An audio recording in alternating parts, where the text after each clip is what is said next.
ناظرین، آج آپ کو ایک ایسی مسجد، خوشاب شہر کی تاریخی مسجد جس کے نام میاں محمد شرف الدین ہے، اور یہ مسجد شیخ شاہ سوری رحمۃ اللہ علیہ نے بنائی تھی۔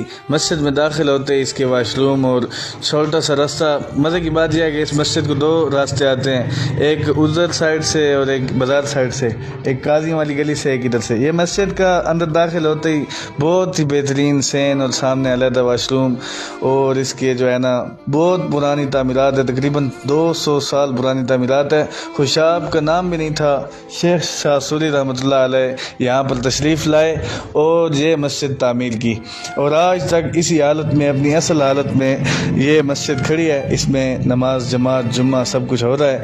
تو یہ بہت پرانی تاریخی مسجد ہے خوشاب کی، اور یہ مسجد میاں شرف الدین رحمہ اللہ کے نام سے یہاں بنائی ہوئی۔